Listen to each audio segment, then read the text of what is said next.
You're listening to Nick and Joe's Wrestling Recaps, a subsidiary of the Overcast, brought to you by Oversoul Gaming.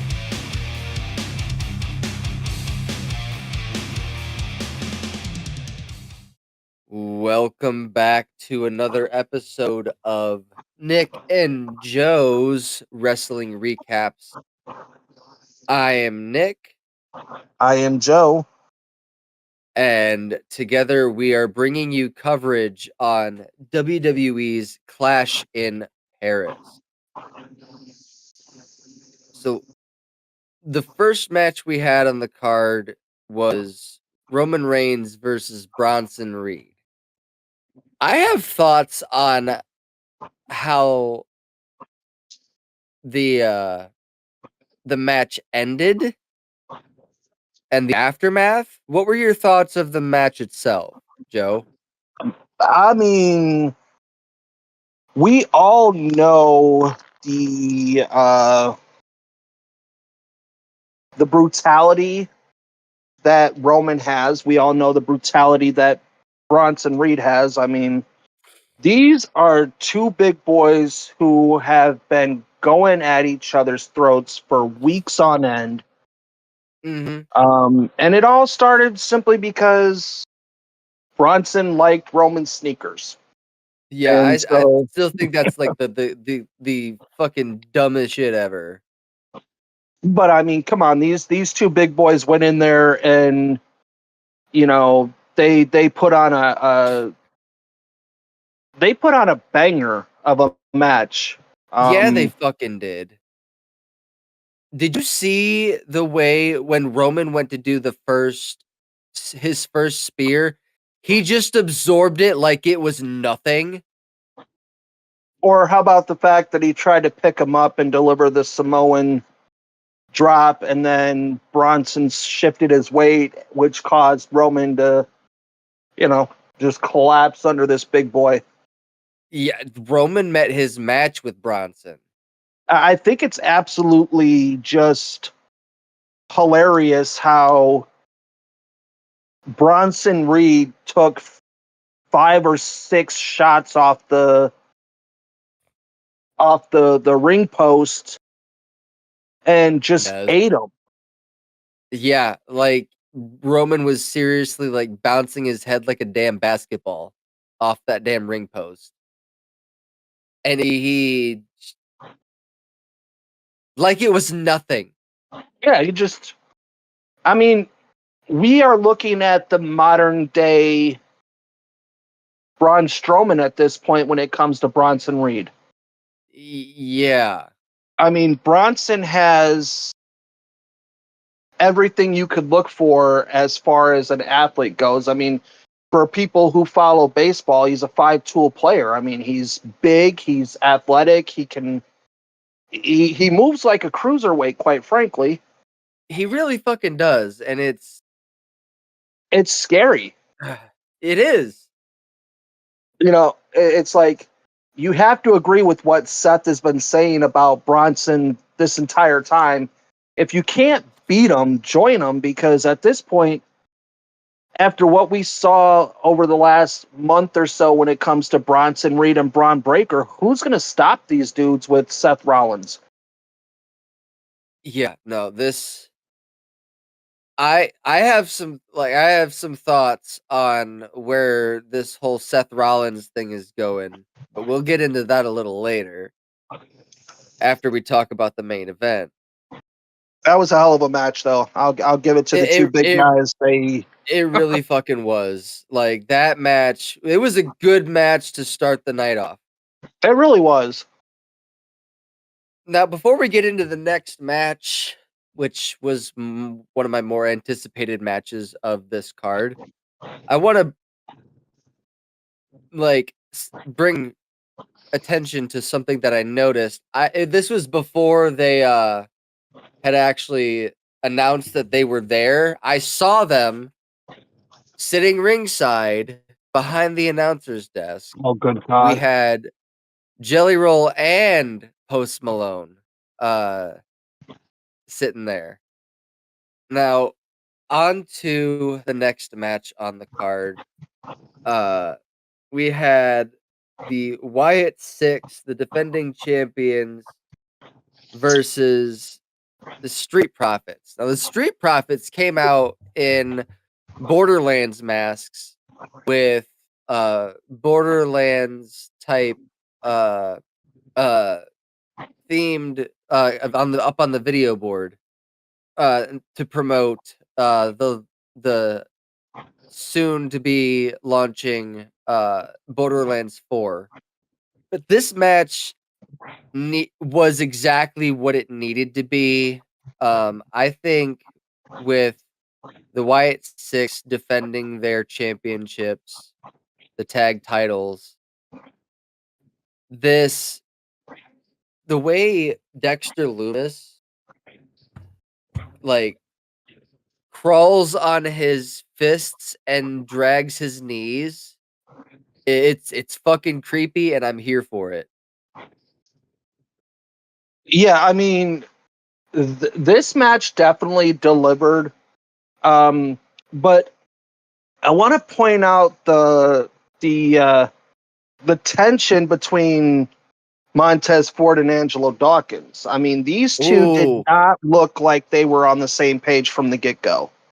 No, that's something I noticed too, and that is ultimately where they met their demise. That is the I feel like if they had been on the same page, they could have came out and beaten the Wyatt Six.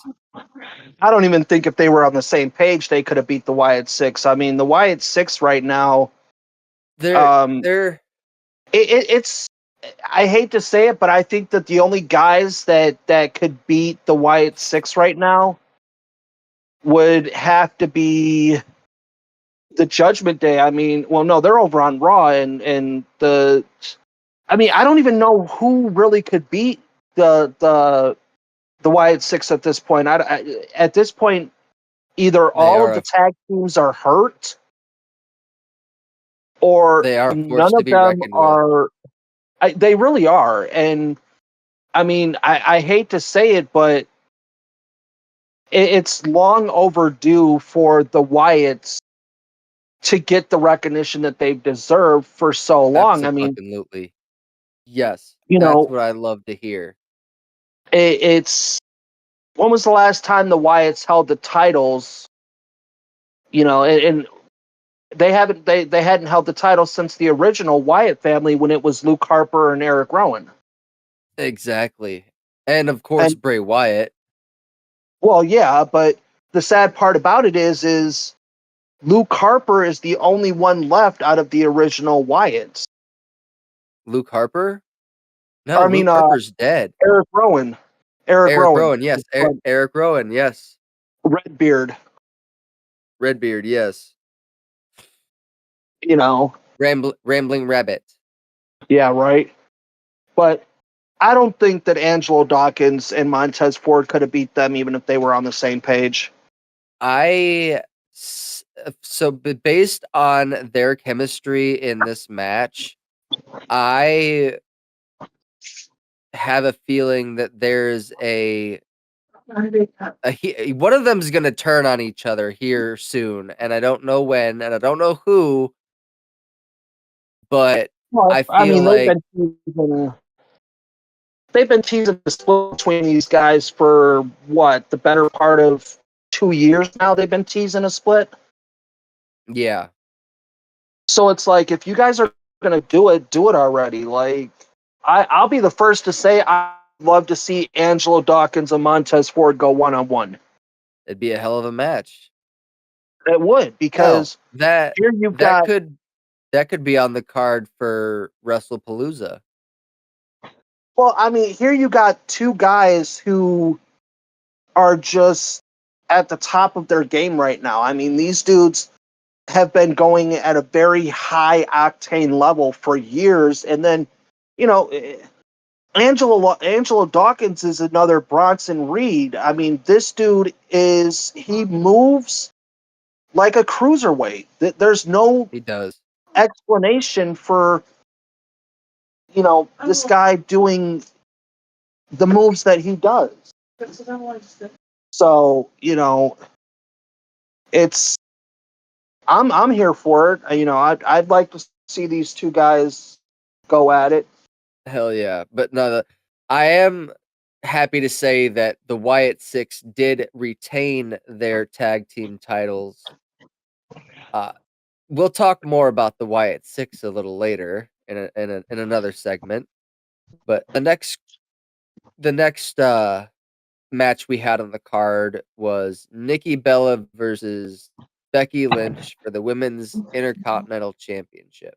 Now, this rivalry stems back all the way to Evolution 2 when they had their interaction in the Women's Battle Royale. Now, there's been some things that have been said back and forth. Becky said some shit. Nikki said some shit.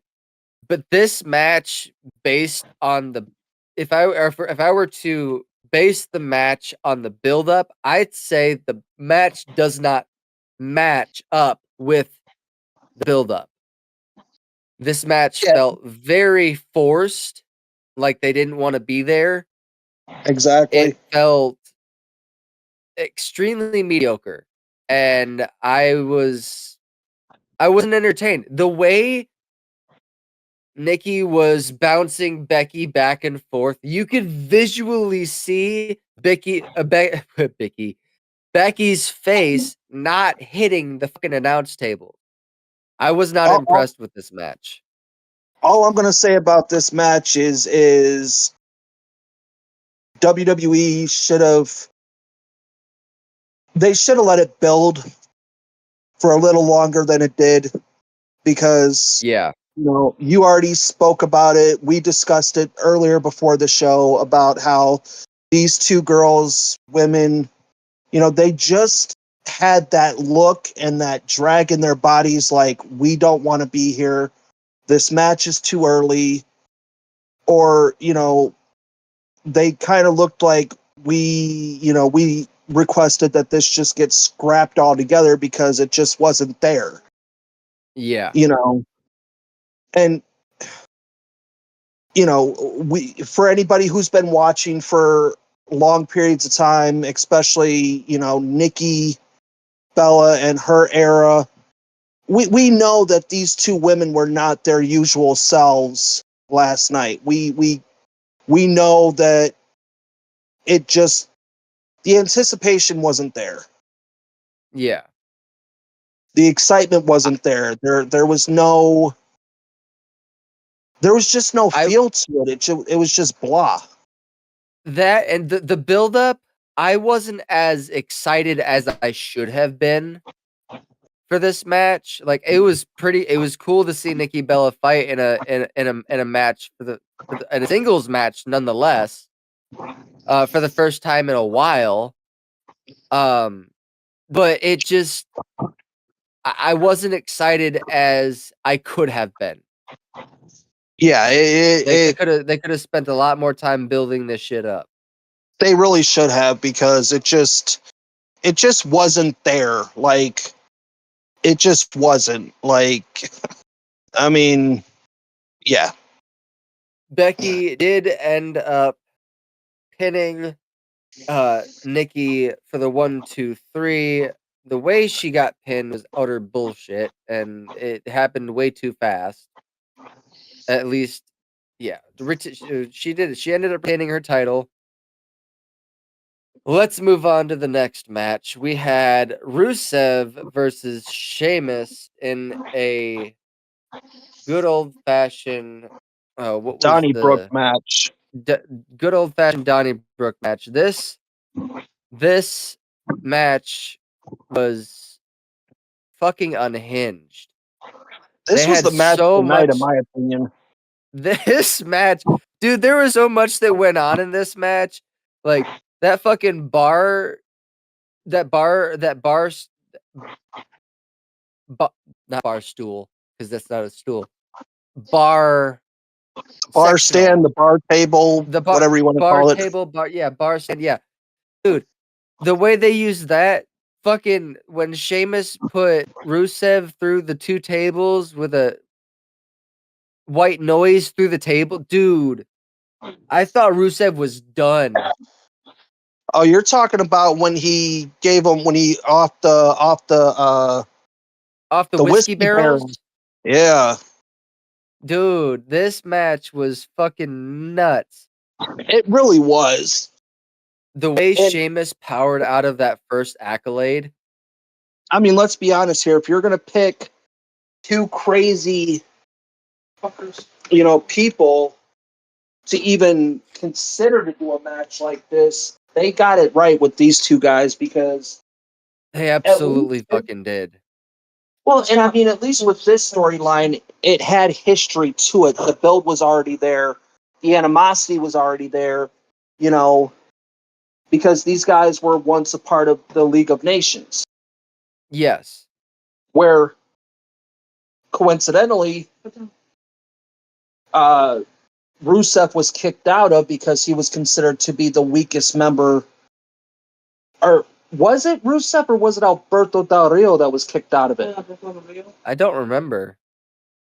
But yeah, so but at the end of the day, this match already had the hype built to it. It already had the storyline behind it. So they did good with this match, and it was Yes, entertaining. they at the end of the absolutely day. did. Oh, abso-fucking-lutely.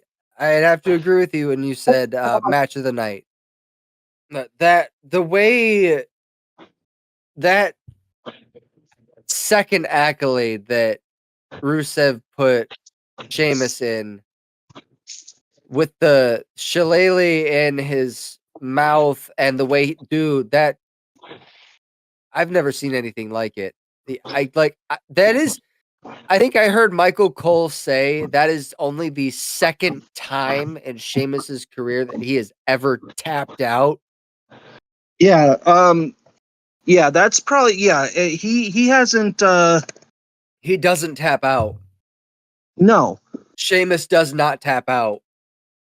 Not unless he absolutely has to.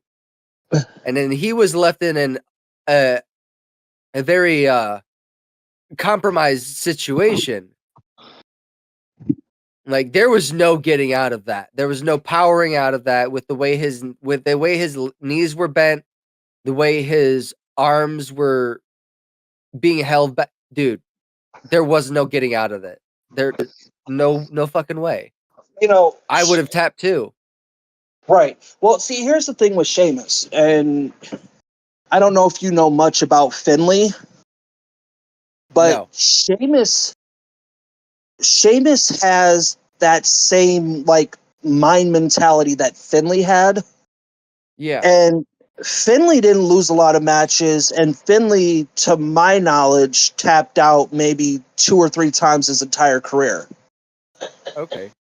And Finley is the only other Irish-born wrestler besides Sheamus and Finn Balor as far as the men goes. Don't forget JD McDonough. Oh, excuse me, my apologies. I forgot about him. Yeah, no, they're this match of the night for sure.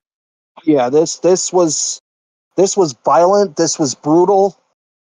As good old Jim Ross would say, this was a downright slobber knocker. Oh fuck yeah, absolutely it was. So, I think I would go far as to say that this match could be in contention for a Slammy at the end of the year. Oh, absolutely. So Rusev wins by submission with that last accolade. The next match we have on the card was John Cena versus Logan Paul. Now, I am going to give credit where credit is due.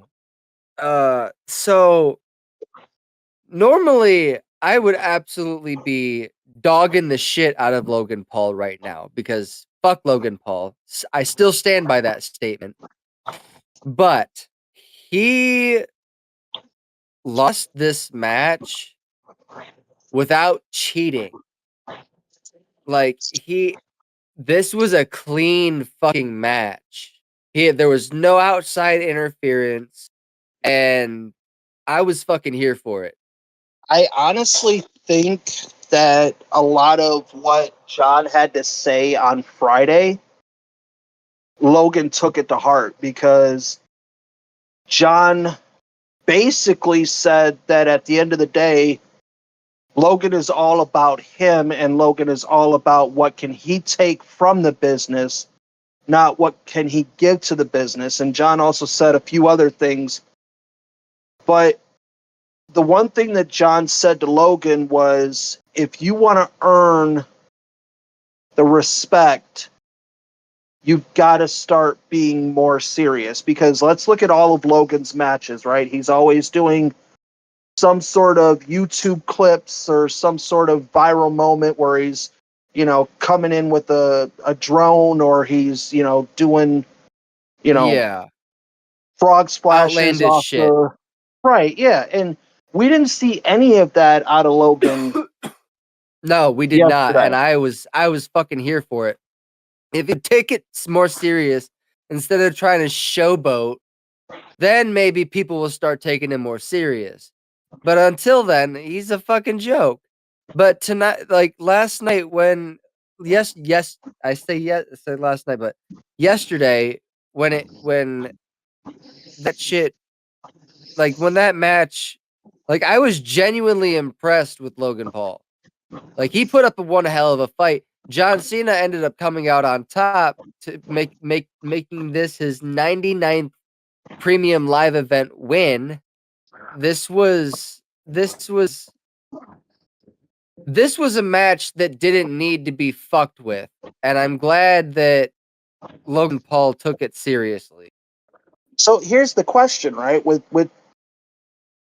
Logan actually having a somewhat serious, clean, decent match, do we start taking him more seriously, or do we still have our, I've got my reserves. Right. I mean, he actually showed last night that, he can wrestle a match without any of the antics or shenanigans.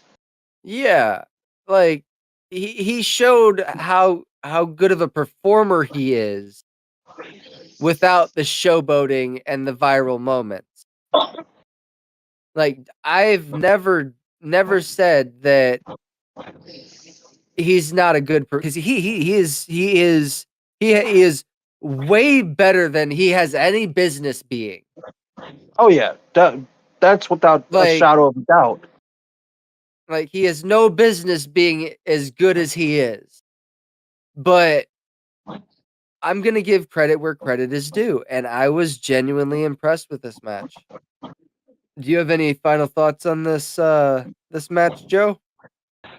No, All right. So the next match and final match we have on the card is the Fatal 4-Way for the World Heavyweight Championship. We have CM Punk versus Seth Rollins versus Jey Uso versus LA Knight. This match was time out. Before we talk about this match, I think we need to go back to the very beginning of the show and try to figure out what the hell was inside of Jey Uso's mind getting involved while Roman was getting beaten down, knowing he had that fatal 4-way at the end of the night. he addressed that on Raw. I get it. That's his family. Okay, I get it. But come on, dude. Like, you have a match. He had a match at the end of the night, and as banged up as he's been for the last couple months, he went into that match even more banged up than he already was. Like Jay had no business doing what he did, helping out in Roman's match. I get it. Let's back it up a bit, because that whole thing where Roman left on a stretcher, that that was played out way too much. I understand why they did it because that was their way of writing Roman Reigns off television so he can go film for the Street Fighter movie. But I feel like that they could have done it in a different way instead of dragging it out the way they did. That being said, with how chaotic things got, I really think Jey Uso should have stayed out of it. I mean, I get it. At the end of the day, that's his cousin, that's his family, right? So I understand that, but like at the end of the day, dude, you had a chance to bring home the World Heavyweight Championship, and you're going up against three of the nastiest guys in WWE right now. You're going up against Seth Rollins, who, quite frankly, has a I don't give a fuck attitude. Yep. You have CM Punk, who, rightfully so, is pissed off because he got cheated out of the World Heavyweight title. Yep. And then you have LA Knight, who, quite frankly, is just pissed off because he keeps getting overlooked. Yeah. So he was going up against three guys that, in their own right, are just dangerous individuals. Absolutely. So I don't think it was a smart idea for him to get involved facing the match that he had at the end of the night. Yeah, no, it's this whole entire match, like Jey Uso had put up a good fight in for a little bit, but this match was, I have to say, the way Seth Rollins, the way CM Punk put Seth Rollins in that first GTS, and the way Seth collapsed on right back onto his shoulders, could have been the happiest I have seen CM Punk since he won the world title, and then just to have it yanked away from him. Yeah. Like, he was genuinely happy that Seth just collapsed right there. Yeah, but it's also for Punk, it was also deja vu all over again, because before Punk left, I don't remember the pay-per-view and I don't remember the year, but it was the Shield versus CM Punk, John Cena, and Ryback, and Punk delivered a GTS to Seth, and the same thing happened at that meeting that happened last night. Oh, okay. So it was, so that there was some nostalgia to it. exactly, it was deja vu for Punk all over again, because when that happened back when they met, when Seth was still part of the Shield, he had beaten Seth that night after delivering the second go to sleep to Seth. Okay, so that was like, oh, I'm about to win, kind of thing. Exactly. Okay, all right. Now let's talk about this person who showed up in a black jumpsuit with a hood. I mean, come on! As soon as the mystery figure showed up in the ring, I automatically knew who it was. Yeah, let's be honest. This Becky Lynch delivering a low blow to Seth Rollins to help Seth get the win, with Paul Heyman being out and Bronson Reed and Braun Breaker being banished from the building, being threatened with suspension without pay indefinitely. I would have stayed away too. And Seth's only person on the inside at that point was Becky Lynch. I knew he was going to call on her at some point, and I was watching a video on YouTube before we sat down to record, and made a lot of sense. Their run together that they did in 2019 didn't exactly line up. Now that they're two like heel champions that both have a I don't give a fuck attitude. Their gimmicks they line up perfectly in this. I feel like this is their best on-screen chemistry that they've had in a long time.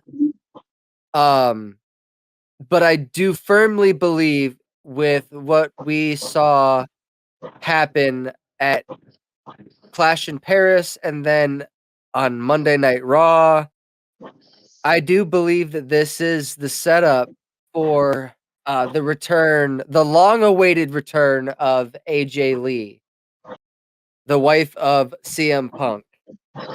Oh yeah. I mean, it's only a matter of time now. I mean, we talked about it yesterday after, the main event, and then what we saw for, Monday Night Raw today.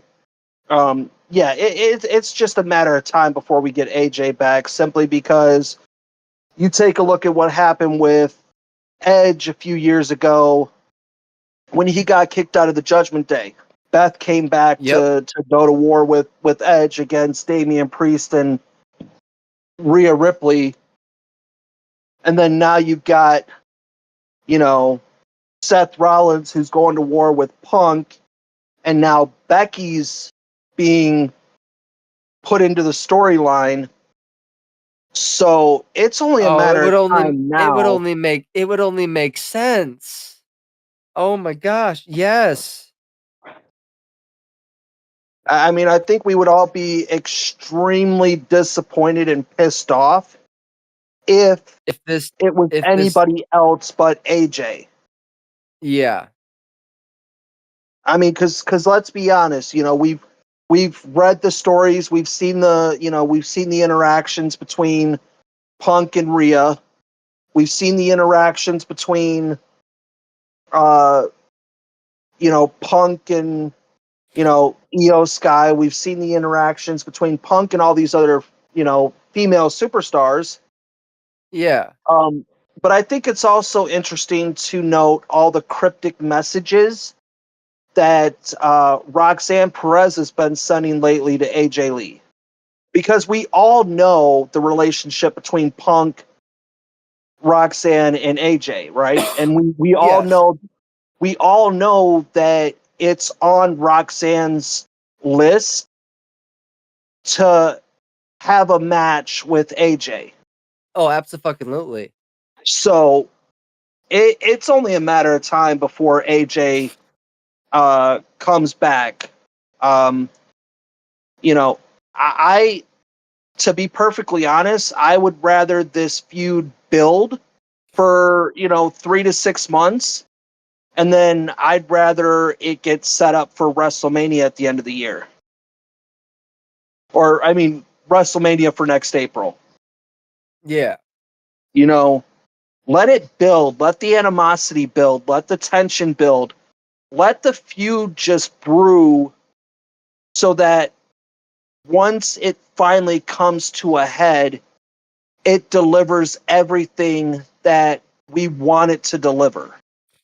I have a feeling that they're going to bring AJ Lee back on Friday Night SmackDown, and then they're going to build a feud, and they're going to have a match between AJ Lee and Becky Lynch at WrestlePalooza, and then we're going to see a mixed tag match between CM Punk and AJ Lee versus Becky Lynch and Seth Rollins at some point down the road. I don't think we're going to get the mixed tag team match right away, but I do think that mixed tag team match is on the horizon. Yeah. It's just a matter of timing at this point. Yeah.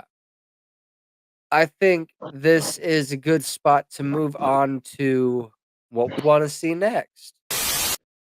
Now, for one, like I said, I would love to see that mixed tag match, but I think something like that could potentially be reserved for one of two, actually maybe one of three pay-per-views. WrestleMania Royal Rumble, or Survivor Series War Games. Okay, Now, if we get the Vision versus a faction that potentially CM Punk sets up with AJ Lee, Punk has friends in the locker room. I'd like to see it. so let's humor that idea for a second for War Games, right? Yeah. Let's humor the idea that we have the Vision versus Punk, right? Uh-huh. Who's going to be crazy enough to join Punk inside of War Games to go after Seth Rollins, Bronson Reed, and Braun Breaker? I have a feeling that Roman would not be opposed. Okay, so there's one. but to see to deal with Braun Breaker and Bronson Reed, Seth's going to need to go get him some muscle, right? Seth is going to need, or Punk is going to need to get him some heavy artillery. So, Yeah. as crazy as it may sound, would he go towards enlisting the help of the War Raiders, the Viking Raiders, whatever they're going by now? Ooh, that would not be a bad choice. Or does he slip down the rabbit hole, sell his soul to the devil, and enlist And the Wyatts? The Wyatt Six? Oh, oh, I would like to see that. That would be so freaking good. Like, forget Roman altogether, right? Just forget Roman Reigns altogether at this point. Go out there and get Eric Rowan, Joey Gacy, and Dexter Lumis. Fuck yes. I mean, go And get Bo one of them. Dallas Well, to if you're going to make it 5. right, but then who's Seth going to get? Who's Seth going to get for another competitor? We still have time. Like hypothetically, let's just throw it out as a 5-on-5 War Games, right? Yeah. Do you go 4 guys and 1 gal, or do you go 3 guys and 2 gals? Because if that's the case, you know, if that's the case hypothetically, you know, give me CM Punk, AJ Lee, then give me Rhea Ripley, then give me 2 guys out of the Wyatts, whether it's, you know, give me Eric Rowan and Joey Gacy. Hell yeah. You know what I'm saying? Like, the endless possibilities are there. You know, it's just a matter of, you know, how far are they going to let this feud fester? How long are they going to let this feud go? Yeah. I'm here for it. Yeah. I don't like when Punk said on Raw today that this thing between him and Seth is never gonna end. I'm fucking here for it. Oh yeah. And you know, the funny thing is everything that Punk said about Rollins, Mm-hmm. it's funny that it's just funny how much truth there is to it, because Yeah. let's look at every title defense that Rollins has ever had as a feud or as a heel. Excuse me. Every time he's held the title as a heel, he's always been in some sort of a faction. He's always had some sort of insurance policy. And he's always hid behind his title or his insurance policies. Yep. Right? Look at Seth when he was a part of the Authority. Uh-huh. How many times did he hide behind Kane? How many times did he hide behind Jamie Noble and Joey Mercury? J&J Security, yep. Exactly. So Punk's not lying when he said that all Seth ever does is hide behind his title, hides behind his posse, and then the kicker of it is he said, and now he's hiding behind his wife. Yeah, there's no there's no reason why they're not building a big return for AJ Lee. I'm fucking here for it. AJ Lee was one of my favorites when she was on the roster. Her and Paige, both of them together, were fantastic together. Yeah, they were. I'd hear like, do you know could you imagine how big of a pop AJ Lee would get once her lighted up music starts playing?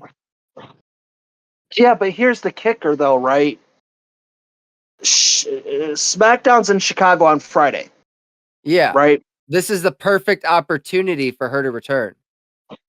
Yes, but however, there have been no sort of rumors or leaks that the other three people are going to be in Chicago on Friday because CM Punk, Seth Rollins, and Becky Lynch are all on Monday Night Raw. True.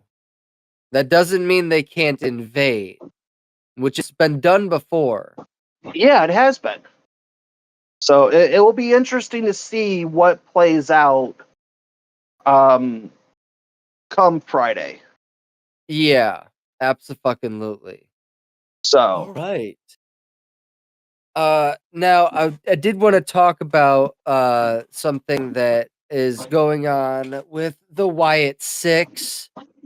More specifically, they have a haunted house for the Halloween Horror Nights at the Universal Studios theme parks in Orlando and Hollywood. I've seen footage of the walkthrough on this haunted house, and I am, let's just say, I am extremely jealous of the people that are able to go to those types of things, because I have a feeling that if I were to walk through that haunted house, I wouldn't be scared at all. I would be like I would be like, you'd be fanboying. Let's just put it out there and be honest. I'd be like a kid in a fucking candy store type deal. No, you'd be a kid on Halloween morning. The fact that you got Uncle Howdy and the Fiend popping out for a jump scare at the exact same moment on both sides of you, I would probably jump, but then I would realize, oh shit, holy shit, can I get a selfie? Like, fucking serious. This would be like, this not only does this haunted house do Bray Wyatt justice, it does the entire like WWE, it does wrestling fans justice. They did such a fucking amazing job with this haunted house. I am extremely jealous of people that are able to go to this. Yeah.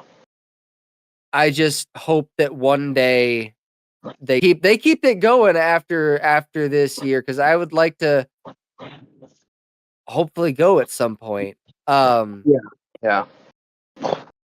But I can and will say that my dad is pulling some strings and getting me the Wyatt Six t-shirt that they have for the Halloween Horror Nights at the Universal Studios Orlando, the exclusive shirt for Halloween Horror Nights. That being said, I think it's time to move on to Chewy's Guess the Wrestler. Hold on a second. Oh, okay. How many PLEs do we have left before John retires? 2 or 3, right? Yeah, about 2 or 3. He's at 99 PLE wins. Yeah. Second behind The Undertaker at 104. 107. Oh, 107. I thought it was 104. I could be wrong. Well, let's look at the possibility of maybe John sticking around a few extra PLEs to surpass The Undertaker.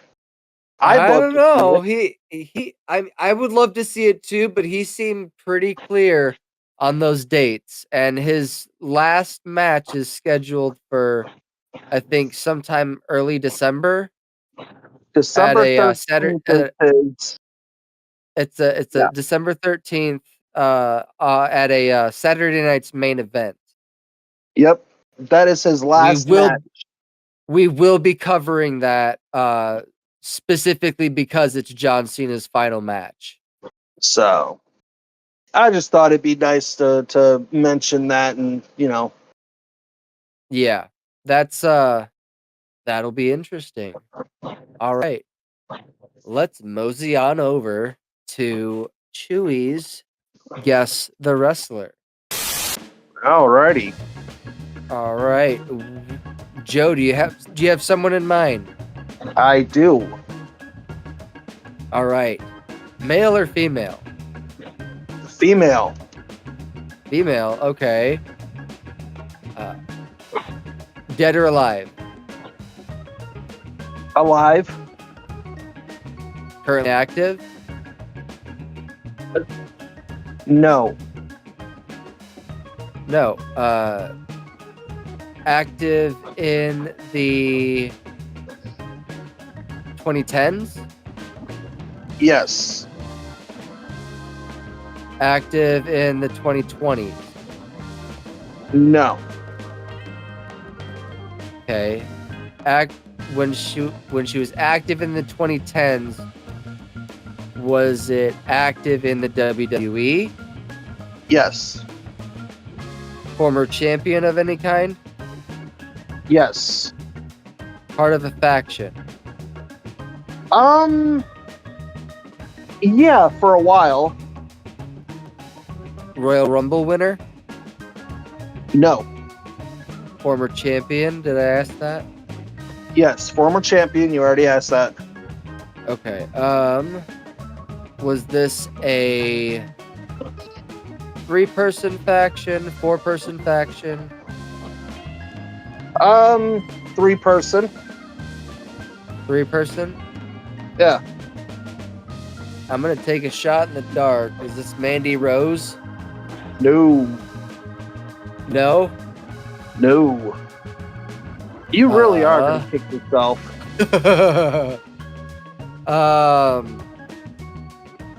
Did they have an iconic match of any kind? She's had quite a few.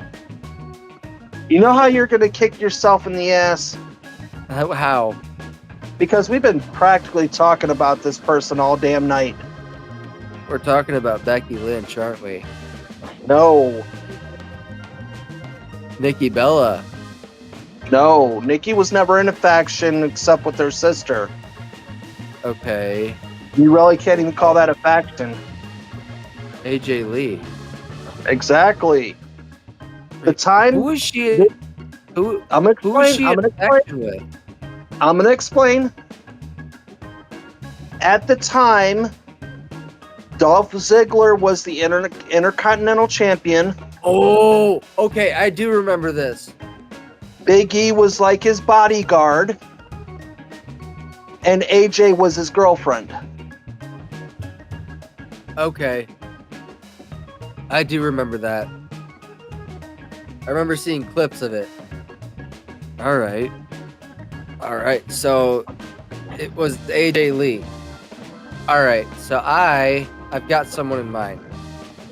Male or female? Female. Active? Yes. Active currently. Yes. Okay. Active in WWE. Yes. Active 2010s through 2020. Yes. Former champion. Yes. Okay. A part of NXT. At one point. Okay. Rookie or veteran? veteran. Okay. Raw or SmackDown? SmackDown. Okay. Current champion? Yes. Oh, well then there's only one current champion that would have gone through NXT at this point, and that's Becky. Becky's on Raw. Oh, then you're talking about Tiffany Stratton. Nope. It's on SmackDown. You're gonna kick yourself. Well, it's not Naomi because she just had to relinquish the title Not because she's Naomi. pregnant. A couple names you haven't thrown out there. Who's currently on SmackDown? I'm not giving you the answer.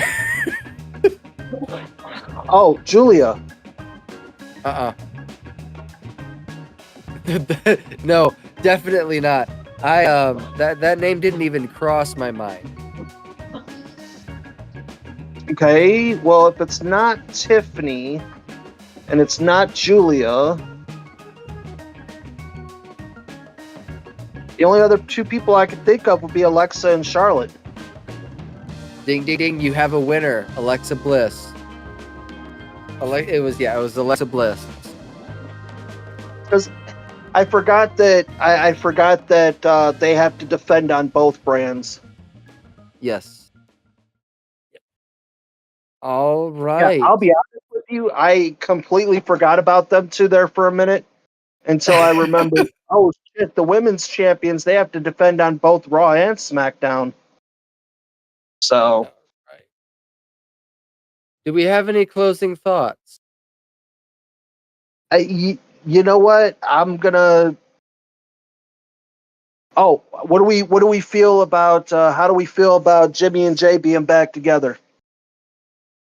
Jimmy and Jay being back together, I haven't seen much of it, so I really don't have an opinion yet. I will say that I'm here for it because they were like one of my absolute favorite tag teams. Well, at the end of Raw today, Jay had that tag team match with LA Knight against Braun Breaker and Bronson Reed. And Jimmy came out with a steel chair to come to his brother's aid. I must have missed that part. So I'm going to assume that Jimmy's most likely back on Raw. More than likely, yeah. Especially given the news that him and Naomi had announced. That's pretty big. Well, also the fact that Roman's out for 6 to 9 weeks with multiple fractured ribs. that, and he's filming for the he's going to be filming for the Street Fighter movie. Oh, he's going to be in another movie. Okay. He's going to be in the him and Cody Rhodes both are going to be in the Street Fighter movie. Oh, okay, cool. Yeah. So, all right. Well, that's interesting to know. I want to say thank you to Oversoul for editing this podcast. You can hear him on our main show, The Overcast, on the same podcast feed. Or you can find him on YouTube at Oversoul Gaming, where you can also find the visual version of this show. Thank you to PodServe FM for hosting us and to Epidemic Sound for the music. And to you, the audience, because podcasts don't work without people to listen to them. So thank you for listening. And we will catch you guys in the next one. Bye.